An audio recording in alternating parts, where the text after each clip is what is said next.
Hi, everybody. Welcome to Friday, September 1. Just can't believe. Sometimes time just flies, and I say it sometimes and it feels like repetition, but wow, time flies. Did August fly by for you guys? It just seemed like I blinked, like it was 2 weeks instead of 4 weeks. Anyway, welcome to September, and for the weekend and kind of this time frame we're in right now, we're gearing up.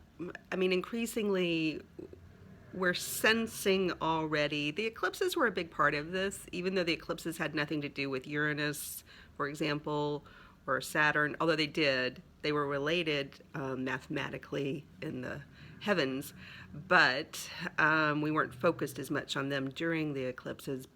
However, uh, there's some big changes going on that are kind of the long-term changes. When the moon zips around, it's very fast.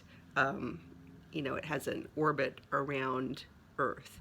And even our orbit around the sun is relatively quick. Just like this month went by so fast. And even the year, I can look back and think, wow, the year went fast.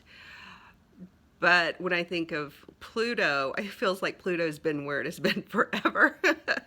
And Saturn even, because it stays in a sign for 2.5+ years. And Uranus stays for roughly 7.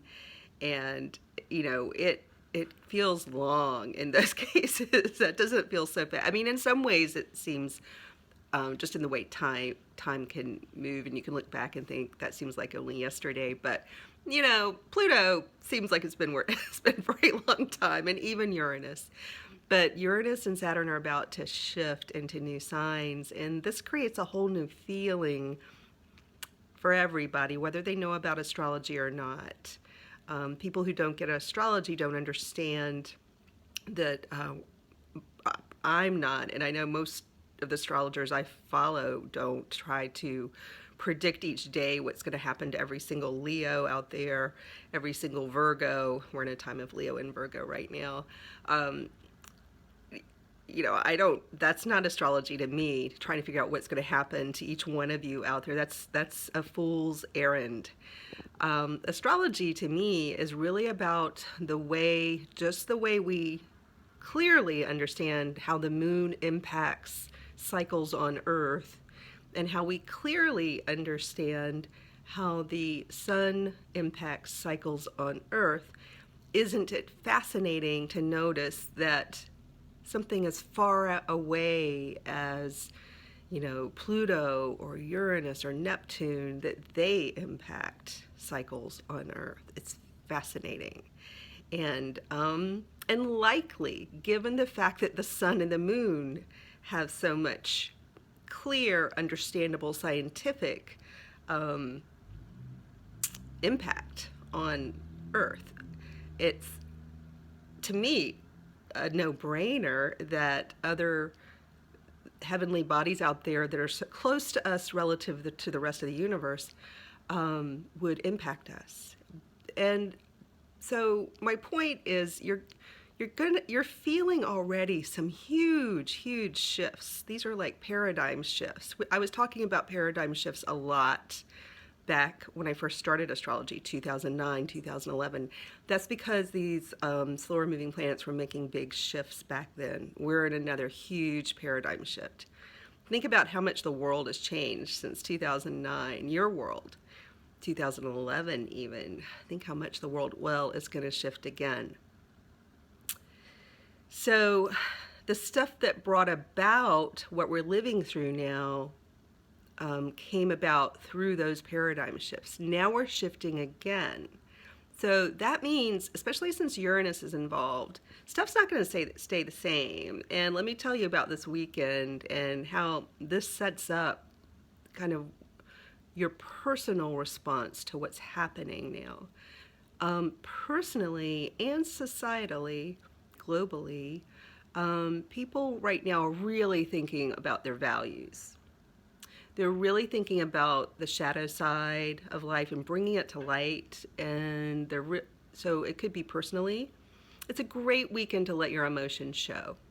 So show your emotions. I know the moon is in Capricorn, but Capricorn populates the top of our kind of universal chart, the chart of all of us. So when we set the ascendant, for those who know astrology really well, you set the ascendant to Aries, and Capricorn actually is our public side. So sometimes, you know how, if you've ever worked before, most of you have, but even publicly, you know, when you're in a formal situation, you're showing your public side, and often that's where we don't show our emotions. You know, you have your professional demeanor, your professional behavior.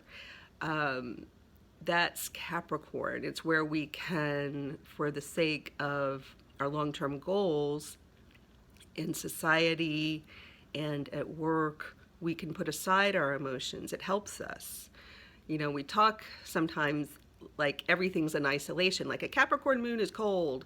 That is an isolation of the reality of life where everything's connected, and it serves a purpose. The Capricorn moon isn't there to be a bad thing, like a pothole we all fall into. Especially Capricorn moons. It's not like this big, you know, dark valley that the Capricorn moon has to go through, or a Capricorn moon that we all experience. It's a helpful thing.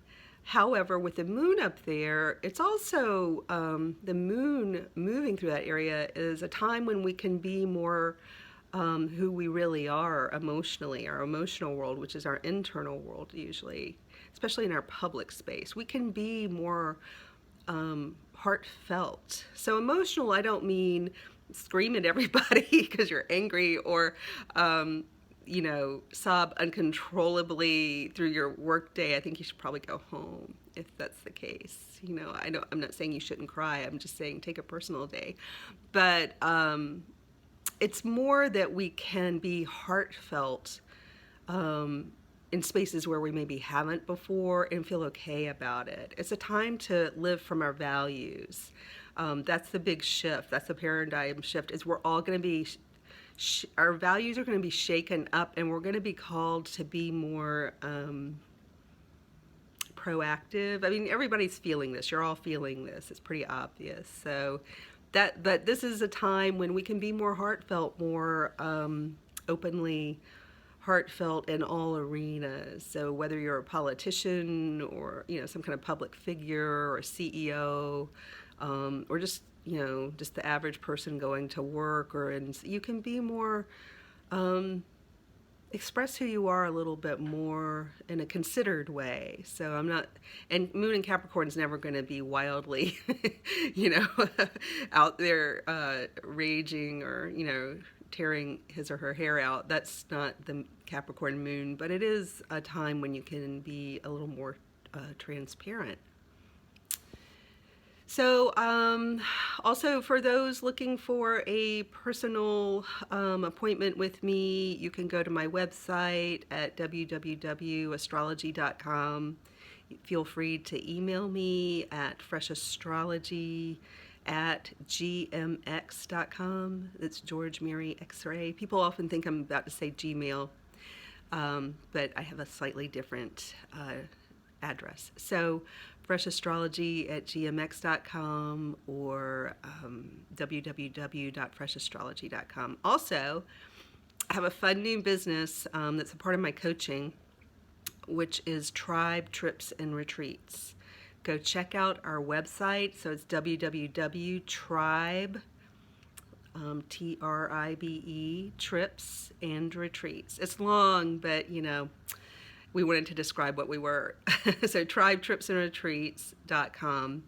And we have an event coming up in November here in the area. I live in North Carolina in the United States, and we have a one-day event, but it's on a weekend. So if you would like to travel, or if you're in the area, please come. It's going to be a day of working pretty intensely on what's next for you. So if you're in a place in life where you're really trying to sort out what is next, this is a very intensive one-day workshop with me and my colleagues, and we will be getting serious but with a sense of humor. So we're going to be working seriously, but trying to have fun at the same time. It doesn't need to be drudgery. So we'll do fun things to figure out what's next for you. So please come. All right, take care.